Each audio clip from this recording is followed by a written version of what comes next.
Now on to a documentary airing on WEDU this month investigating systemic failures in home construction, regulations in the housing market, plus failures in the property insurance industry. The film is called Built to Last, Buyer Beware. The Tampa Bay Regional Planning Council did a mock projection of what a Category 5 hurricane would do to this area, and the numbers are staggering. The downtown area could get up to 26 feet of water. 500,000 buildings destroyed, over 840,000 households displaced, and 2,000 people killed. If a hurricane like Ian were to have a direct hit on Tampa Bay, you would see hundreds of thousands of structures damaged, probably 1 million people displaced, and damage that would be on the avenue of billions of dollars. The one-hour film premiered at this year's Gasparilla International Film Festival in Tampa. And joining us in the studio is the film director and producer, George Siegel. Thank you so much for being here. Thank you so much for having me on. I really appreciate it. Describe for our viewers the mission that you started out with to make this film. It's a gigantic wake-up call. I was in the TV news business for 20 years as a weatherman, as a reporter, and we used to cover these things all the time, and you'd see disasters and victims, and it's the same story every time with what it's like for the victims. And so I wanted to make a film that showed people how stacked against you the odds are of things being successful. A house is your biggest investment.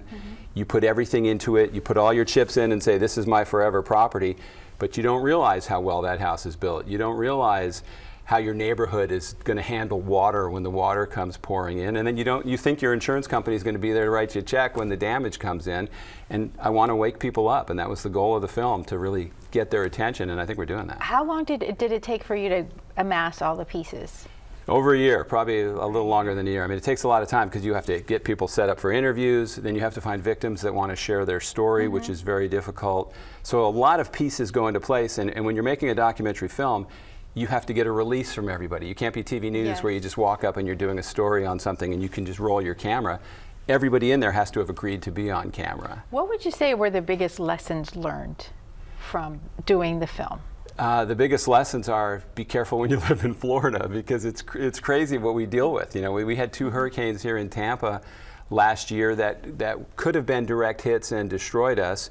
We went to Sanibel Island, which, if people have been there, it was paradise, and now it's so depressing to see what happened there. We went up to Mexico Beach, which got hit by a Category 5 hurricane. And so when you visit all these places, you see you're living in a vulnerable place. And one of the worst things I hear after a disaster is people go, maybe this will serve as a wake-up call. We should be awake. This has happened so many times, and here and in other parts of the country, that there shouldn't need to be a wake-up call. We should already be doing things better. What's been the reception to the film? How are you hoping that this will be used as an advocacy tool? I think it's eye-opening for people. I think they come away, first of all, most people have never read their insurance policy. Most people have no idea what is actually covered in their policy until they need it and they pull it out there. So I hope people do that. I hope people start challenging their builder when they're building a house. Ask a million questions. Don't take their referral of, hey, these are happy customers. You want to find the unhappy customers. Those are the ones that have a better story to tell, because they might have had a bad experience, but you're not going to get the builder pointing that out. Go to the neighborhood and actually see the house after a rainstorm. See the neighborhood, what happens. Talk to people, talk to the local floodplain manager. You almost have to become your own investigative reporter, because it's a bottom-up thing. If we're waiting for the legislature to pass rules or laws that are going to be helpful for us, we could wait a long time.